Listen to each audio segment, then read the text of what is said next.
సనాతన సంప్రదాయంలో అష్టదిక్కులకు, ఆ దిక్కులను పాలించే అష్టదిక్పాలకులకు ఎంతో ప్రాధాన్యత ఉంది.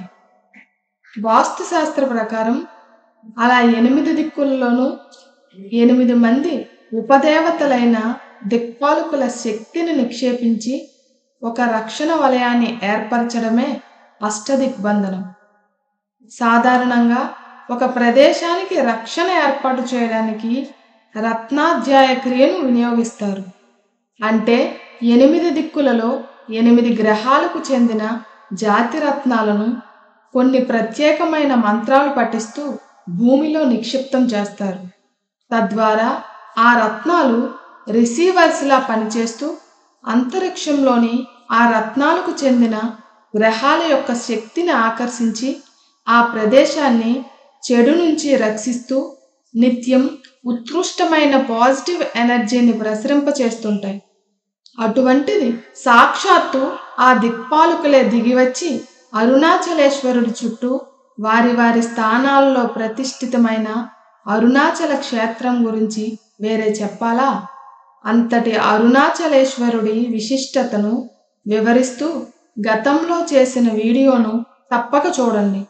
మరి అరుణాచలేశ్వరుడు అష్టదిగ్బంధన వివరాలు తెలుసుకోవడానికి ఈరోజు మన వీడియోను చివరి దాకా చూసి మీ అభిప్రాయాలను కామెంట్స్ ద్వారా తెలియజేస్తారని ఆశిస్తున్నాను.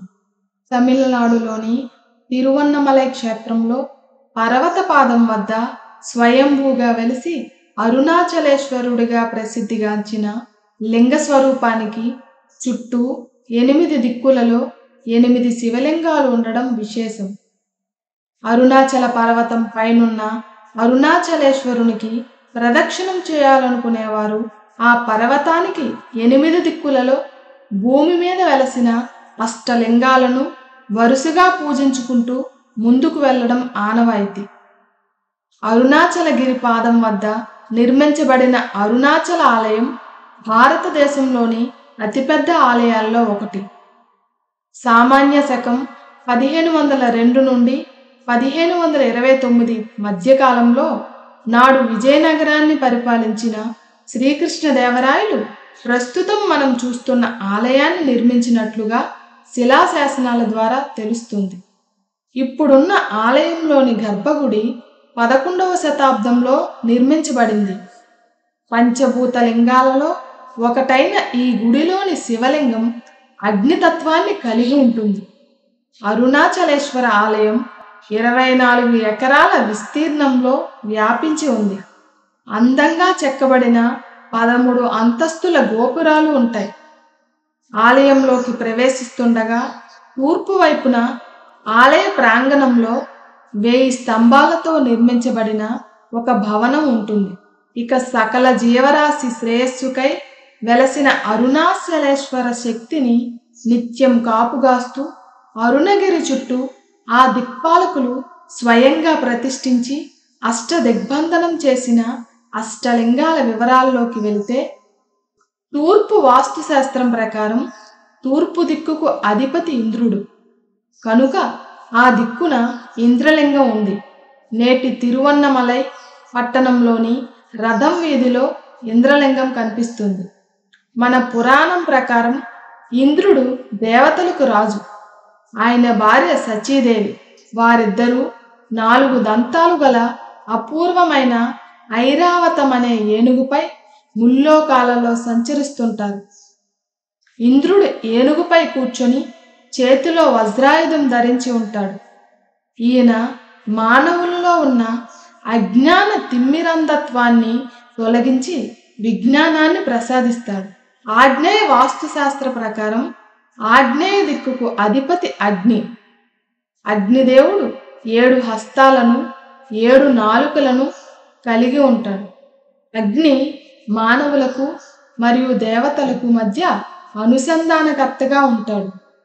మానవులు యజ్ఞ యాగాలు చేసినప్పుడు ఉత్పన్నమైన హవీసులను దేవతలకు అందజేసే బాధ్యత అగ్నిదేవుడిదే.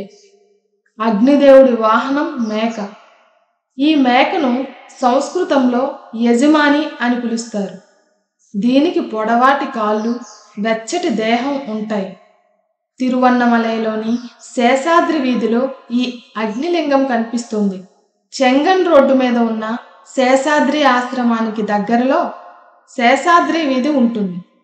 దక్షిణ దిక్కు విషయానికి వస్తే ఆ దిక్కుకు యమధర్మరాజు అధిపతి. ఆయన మృత్యుదేవత. ఈ క్షేత్రంలో యముడి యొక్క శిల్పం మహిషుడు అనే పేరు గల ఒక భారీ దున్నపోతు పైన కూర్చుని భూతాల వంటి 2 కుక్కలను పక్కన పెట్టుకొని ఉంటుంది. యముడి చేతిలో యమపాసం ఉంటుంది.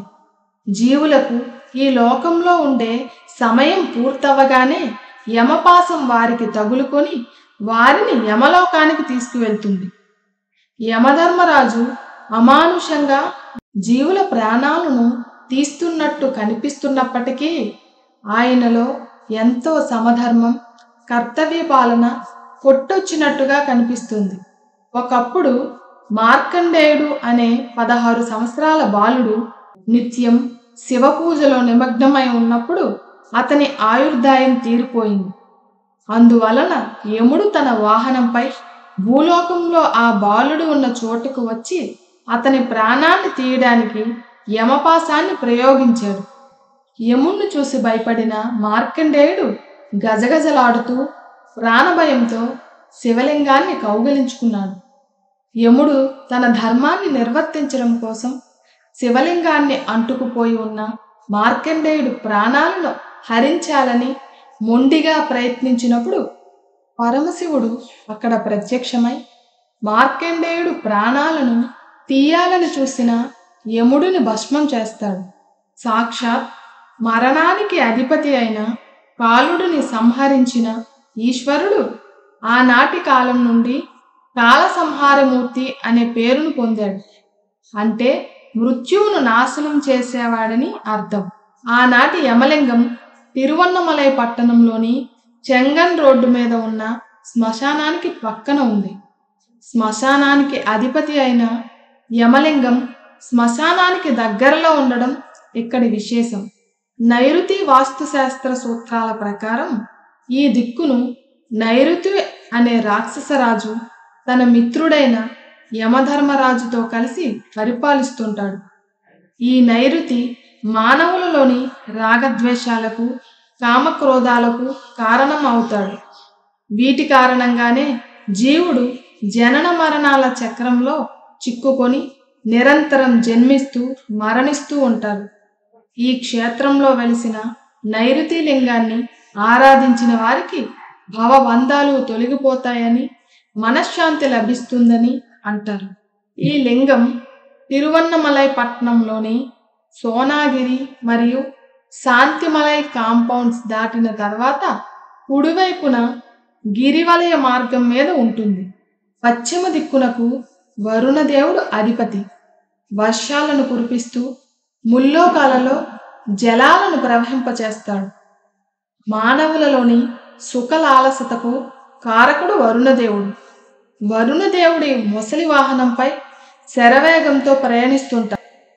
మొసలి భూమిపైన మరియు నీటిలోనూ నివసించగల ఉభయచరి. ఈ మొసలిని వాహనంగా కలిగిన వరుణదేవుడు మానవుని యొక్క కర్మలను నిరంతరం గమనిస్తూ ఉంటాడు. అదేవిధంగా అదుపు తప్పిన మానవులను విలీనం చేస్తాడు.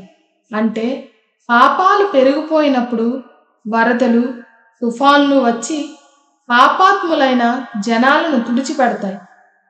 చాలామందికి తెలియని శాస్త్ర రహస్యం ఏమిటంటే సూర్యుడు వరుణదేవుడి యొక్క కన్ను అని, సూర్యుడు వరుణదేవుడు వాహనమైన మకర రాశిలో ఉన్నప్పుడు మకర సంక్రాంతి అని పిలువబడే పుణ్యకాలం సంభవిస్తుంది. జనవరి నెల మధ్య భాగంలో వచ్చే మకర సంక్రాంతి అత్యంత పుణ్యప్రధానమైనదని చెప్పబడుతుంది. ఈ వరుణలింగం ఆది అన్నమలై అనే గ్రామానికి ముందు 1 కిలోమీటర్ దూరంలో ఉన్న గిరివలయ మార్గంలో ఉంది. వాయువ్య వాస్తుశాస్త్ర ప్రకారం ఈ దిక్కుకు పంచభూతాలలో ఒకటైన వాయుదేవుడు అధిపతి. వాయుదేవుడు 4 హస్తాలను కలిగి ఉండి శరవేగంతో ప్రయాణించే జింకను వాహనంగా చేసుకుని ప్రపంచమంతటా వాయువేగంతో పర్యటిస్తూ ఉంటాడు. మానవులకు ప్రాణప్రదాత వాయుదేవుడే. ఈ వాయులింగం గోసాలయ అనబడే గ్రామానికి పక్కనే గిరివలయ మార్గం వద్ద ఉంది. ఈ లింగం యొక్క విశేషం ఏమిటంటే ఆలయంలో ఎప్పుడూ ఈదురుగాలి వీస్తూ ఉంటుంది. అంటే వాయుదేవుడు నిరంతరం అక్కడ వెలసి ఉన్న వాయులింగాన్ని పూజిస్తున్నాడని తెలుస్తుంది. సమస్త సంపదలకు అధిపతి అయిన కుబేరుడు ఉత్తర దిక్కు అధిపతి. యక్షరాజైన కుబేరుడు దేవతల సంపదలను కాపలా కాస్తుంటాడు. కుబేరుడు శివుడికి ఆప్తమిత్రుడు. ఒక ఆడమేక కుబేరుడికి వాహనంగా ఉంటుంది. కుబేరుడు హిమాలయాల్లో తన భార్య అయిన యక్షితో కలిసి నివసిస్తూ ఉంటాడు. తిరువన్నమలై పట్టణానికి చేరడానికి ముందు వచ్చే గిరివలం మార్గం కొసభాగంలో ఈ కుబేరలింగం ఉంటుంది. ఈశాన్యం శివుడికి చెందిన సత్రుద్రులలో ఈశాన్యుడు ఒకరు. ఈశాన్యుడు జడలు కట్టిన జుట్టుతో, క్రోధపూరితమైన కన్నులతో, పులి చర్మంపై ఆసీనుడై ఉంటాడు. ఈయన శరీరంపై విభూతి పూయబడి ఉంటుంది. చుట్టూ భూత ప్రేత పిచాచులు ఆవరించి ఉంటాయి. తలపై నెలవంక, జుట్టు కొప్పుపై గంగా ఉంటుంది. ఈయన శరీరం వందలాది పాములు చుట్టుకొని ఉంటాయి. చేతులలో డమరకం మరియు శూలం ఉంటాయి. ఈ ఈశాన్యలింగం తిరువన్నమలై పట్టణంలోని కొత్త బస్టాండ్ పక్కనున్న పాత శ్మశానానికి పక్క రోడ్డుపై ఉంటుంది. ఇంతటి పవిత్రమైన మహిమాన్వితమైన అరుణాచలేశ్వరుడి కృపా కటాక్షాలు అందరిపైన ప్రసరించాలని మనస వాచ కర్మన ఆశిస్తున్నాను. ఓం అరుణాచలేశ్వరాయ నమః. మరిన్ని మంచి వీడియోలతో మళ్ళీ మీ ముందుకు వస్తాను. మరి ఆ వీడియోస్ మిస్ కాకూడదు అనుకుంటే మా ఛానల్ని సబ్స్క్రైబ్ చేసుకోండి. మీకు మా వీడియోస్ నచ్చితే లైక్ చేసి షేర్ చేయడం మర్చిపోకండి. ఓం అరుణాచలేశ్వరాయ నమః.